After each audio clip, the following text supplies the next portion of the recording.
do the A, B's, and C's represent? The sides of the triangles, right? So please write in the blanks. Your A and your B will represent your leg lengths. So leg squared plus leg squared. Your C represents your hypotenuse. Oh, I wrote the letters. Because the commutative property of addition allows us to flip-flop these two parts, it doesn't really technically matter which leg you make A, which leg you make B. But what does matter is which side you make the hypotenuse, because your hypotenuse is always, always, always the hypotenuse. How do we identify the hypotenuse? Renee? So there's a right angle, and then the two that come off it Are the legs. So always opposite the right angle, right? Okay, so here we go. First problem up here. We need to, here we go, solve for the unknown side, which is shown here as x. Now me personally, so I don't make a mistake, will always identify where my right angle is. I will draw an arrow directly across, and wherever that arrow is pointing to is my hypotenuse, which I will label as a C. Because it matters that you make your correct C, C. Because you don't want to say that one of the legs is the hypotenuse, because then you're not going to get the right answer.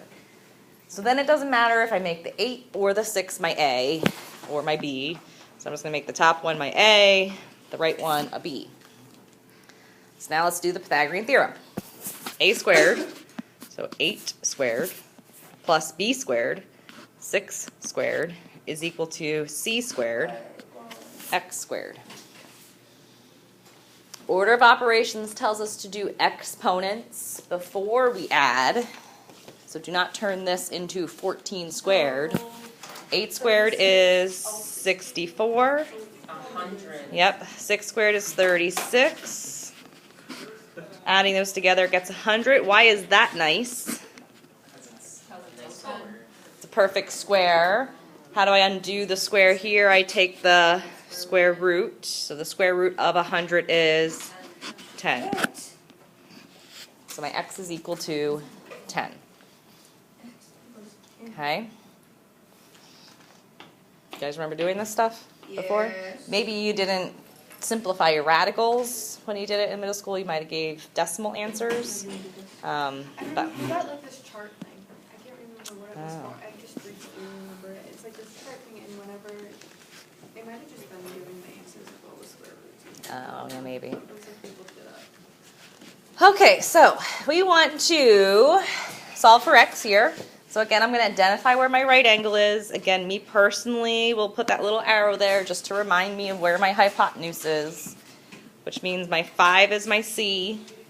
Doesn't matter if I make x A or B. I'm going to make it A and make 3 be my B. So now plugging into the Pythagorean theorem, A squared, so x squared, plus B squared, 3 squared, is equal to my C squared, which is 5 squared. Make sure you square your numbers first before you do anything. 3 squared is 9, 5 squared is 25. Then subtract 9, good, which gets us 16. Why is that one nice? It's also a perfect square, so that gets me x is equal to 4. Good. Yay. Okay. All right, let's do the next one, which may not be as nice. What's my C in this diagram? X. X. Good. So I'm going to make my arrow. That's my C. And then A 6. Sure. That's where I was headed. B is 4. Thank you. So now when we do our... Sorry for disrupting that. Thanks. Now if we do our A squared plus B squared equals C squared, we get 6 squared plus 4 squared is equal to x squared. Whoa. That's a 36 plus, 52. which is 52. Right, so because I want to leave my answer in simplest radical form, do the branches. So which perfect square divides into 52? Does 4 divide into it? Yep, 4. Okay, so 4 and 13, which would go to what? 2 square root 13. Perfect. 2 square roots 13 would be your x. Okay. All right, so now let's put it into application. So now we've got a ladder leaning against a wall. Here they have an actual diagram presented for us. So they have a 16-foot ladder, rests against the side of a house, and the base of the ladder is 4 feet away. Thank you. We're supposed to find how high up is the actual ladder itself. So they're giving us a diagram. My x, is that a leg or a hypotenuse? It is a leg. Leg. If I make that A and make this B and make this C, now using our Pythagorean theorem, we can do my A squared, which is x squared, plus 4 squared equals C squared. So x squared plus 16 is equal to 256. My next move would be to subtract 16, which gets me to 240. Is that a perfect square? Yes. No. No, it's not. Now, 12 and off to the side, I'm not going to put this in the official notes. If we were to simplify that, my largest perfect square that divides into 240 is, well, I think we can go bigger than that. Would it be 15? 240 and 16, yeah, 16 and 15. Guys, why are we talking right now? Well, do you have a question about this? Oh, it was the last problem. What's the question from the last problem? It was just, like, number 2, like, I didn't know if I set it up right or not. Like, I had it in my head, I didn't write it down, but I didn't know if it was right or not. Can you wait until we get through all this? Yeah, I was Okay. trying to So, back to this. If I said, well, Bob, the ladder is 4 square roots of 15 feet above the ground, would you look at me and say, I know exactly what you're talking about? Or would you look at me and say, huh? You would say, huh, right? So when we're doing application problems, it does not make sense to leave it in simplified radical form, because I'm not going to go out and run the square root of 13 miles. I might go out and run whatever that decimal would be, miles, right? So when you get to word problems, just take the square root of the actual number. So on my calculator, I would take the square root of 240, and what is it? it is 15.4. 15.49. So it's about 15.49 feet. So we're just gonna. So when there's word problems, you just take the square root of that number. Because you just don't wanna. Because it doesn't make sense for me to say it's 4 square roots of 15 feet high. Is there like a button to do that? Yes, Yep. it's the square root button. What button are you looking for the square? So you would do. So your next example does not have a diagram, so we have to make one ourselves. So it says the top of a ladder rests against a wall 23 feet above the ground. So here's my wall, here's the ground, here's my ladder. My lovely ladder. Where's that 23 going to go? On the wall. Up on the wall, so 23 feet goes here. The base of the ladder is 6 feet away from the wall, so that's going to go on the bottom. And we want to find the length of the ladder, so that's where my x is going to go. Which of those 3 is the hypotenuse? The x. So that's my c. We can make either of the other 2 numbers my a and my b. So now let's go ahead and set up our Pythagorean theorem. So a squared, 6 squared, plus 23 squared is equal to x squared. 36, 23 squared is 529. Adding 36 to that gets me 565 is equal to x squared. Because it's a word problem, You just put it into your calculator. Use that square root button. 565 is approximately 23.77. Huh? Okay, 23.76972. 565. Yeah. Try again, Taylor. Oof. 565. I mean, units are what? Feet? Am I the only one? I don't think I'm doing this right on calculator. Is this for the, oh, no. Wait. This is question 3. For right. Yes. All right, and the last question on that sheet on the front says the Pythagorean theorem is only true for what type of triangle? Right triangle. Please write that at the bottom of your page. Right triangle. You can only, Sam, use the Pythagorean theorem for the right triangle. No other triangle will it work for. Okay. All right, so before we pause from notes, we're going to do the area problems that are on the back before we get to Pythagorean triples. So now we can use the Pythagorean theorem to find the area of isosceles triangles. How many congruent sides do isosceles triangles have? 3. 2. Equilateral will be 3. So I'm a visual person, so I like making diagrams. So I'm going to make a triangle that looks like it's isosceles. I'm going to show my congruent legs. It says this isosceles triangle has the side lengths of 10 meters, 13 meters, and 13 meters. Where am I going to put those labels? 13. On the legs, 10 on the bottom. Good. Does anybody know the area formula for a triangle? 36. Area formula. Good, Owen. Area is equal to 1/2 base times height. Do I know the base of that triangle? It's how long? 10. So we've got 1/2 times 10. Do we know the height? Yes. No. What is height? Remember, height's the same thing as altitude. How do we find the altitude? Bottom to the top. Yeah, altitude is that perpendicular line that goes straight down from the highest point. So if this is my altitude, I need to solve for it. Notice, if I split this triangle in half, Kyle, what type of triangle do we have? A right triangle. So Is x a hypotenuse or a leg? it's a leg. So if I make that A, what is the B down at the bottom going to be? What's this length going to be? 5. Yeah, half of 10, so 5.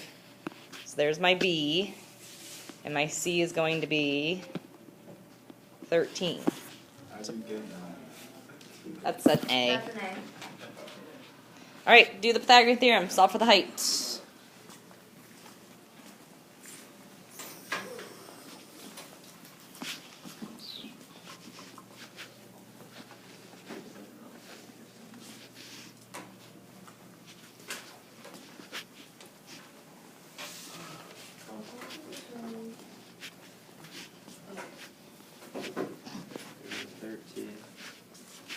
No. 26. No. 12. I got 6.5. Right. Oh, wait, did you do rest? Yep. No, I don't mean the answer, I mean. Alright, So when you find No. the height, you just multiply that by calculus. Oh, I got that wrong. Why did I X do squared that? equals 44, so x is equal to 12. 12. So now I'm going to plug 12 in place. Guys, I'm still talking over here. I'm. So is it 60? What is it? X2 plus 1. Yeah. I just have that over it.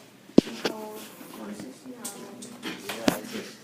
So doing some mental math, 1/2 of 10 is 5. 5 times 12 is 60. Because I'm doing area, what should we do for our units? Meters squared. So it's 12 is your height. Yes, so you're going to put that. Go ahead. You do half times 10 and then Times that 12. answer times Right. Yeah, do not take half of both 10 and 12. Only take Because when you multiply these, which gets you a new number, then multiply it by that. Or you could have taken half of 12, which is 6, times 10, which also gets you to 60. Okay? All right, so let's do the last area one. So here they have it already set up for us. We're trying to find the height, x. So focus on just half of that triangle. What is your c? 18 is my c. We can make a be my x, and what's going to be my b? Half of 30, so 15. So now we're going to do x squared plus 15 squared is equal to 18 squared. 15 squared is 225. 18 squared is 324. Subtracting those gets you 99. Is that a perfect square? No. Okay. So now, we have a choice. When we take the square root of it, I could try to simplify it. 11 And 9, right? So 9 and 11. I know, but if we do it this way, we don't need a calculator. So that would go to what? So 3 squared is 11. Good. Nate. 3 squares of 11. So let's find the area. Remember, area is equal to 1/2 times what's my base length? 30 times my height, which I just found to be 3 square root 11.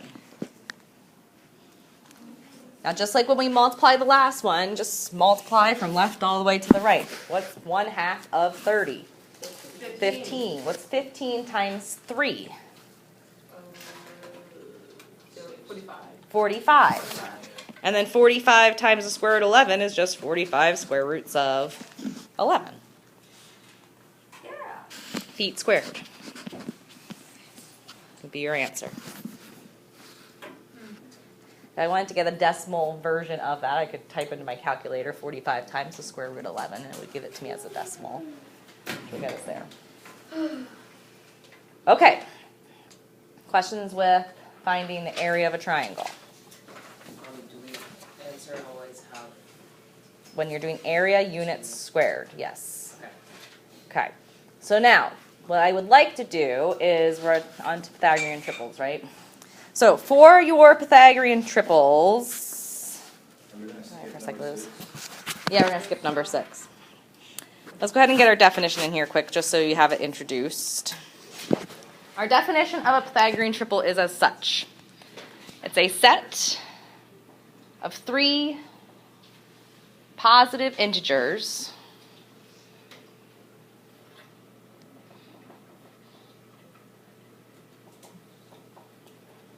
Nate, can you face forward, please? Yeah, I was trying to get this circle thing. No, you're talking. You've been talking this whole entire time you got back. So it's a set of 3 positive integers, a, b, and c, that satisfy a squared plus b squared equals c squared, your Pythagorean theorem. So for example, in problem number 1 that we solved, what did we get for x? Right here, that first one. We got 10. Are 8, 6, and 10 positive integers? Yes. So that would be considered a Pythagorean triple. And this one, what did we get for x? 4. Are 3, 4, and 5 all positive integers? Yes. So that would be a Pythagorean triple. What did we get for x here? 2 square root 13. Is that a positive integer? No. Remember, integers just have to be actual numbers. So that would not be a Pythagorean triple. So your Pythagorean triple has a whole bunch of different families. And they're listed up here on the top. So if you use the Pythagorean theorem, a squared plus b squared, what's 3 squared? 9. What's 4 squared? When you add those together, you get 25. Is that equal to 5 squared? Yes. If I did 5 squared here, I get 25 plus 144, which is 169, which is 13 squared. If you do 64 plus 225, I don't feel like doing mental math right now. 64 plus 225 is 289. 17 squared is 289.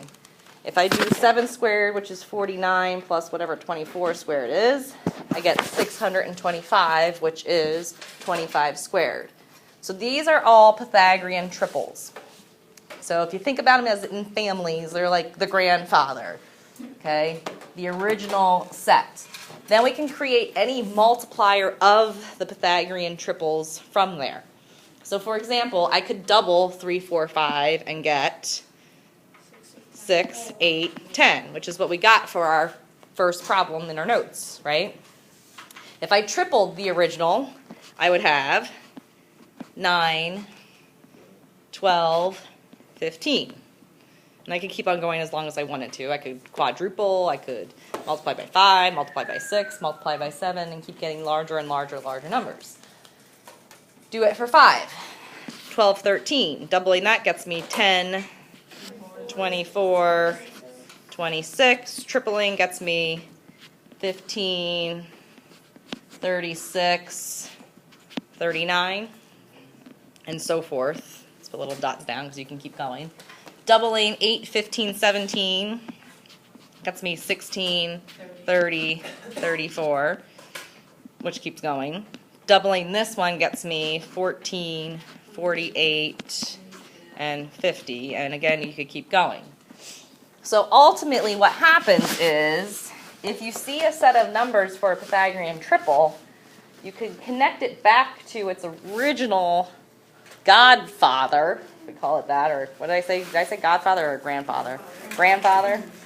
I can take it all the way back by reducing the numbers, because what can I divide out of 9, 12, and 15? I can divide out of 3, which would take me back to the 3, 4, 5. Okay? So if we do this last example, let's see if we can do it without using the Pythagorean theorem and try to recognize which family it follows suit with. So, what's my A, what's my B? A is X. Try again. C is X. So if we do, let's do smallest first, 10, 24, blank. Yeah, because I can reduce 10 and 24 by what number? 5 and 12.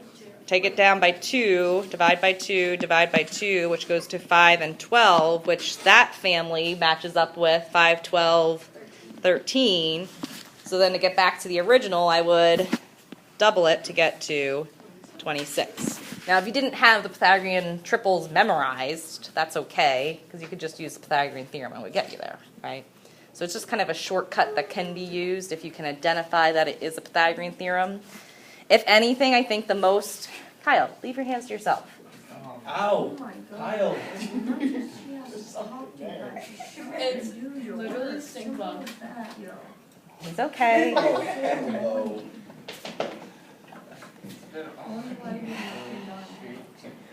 Guys, you've been talking this whole entire time.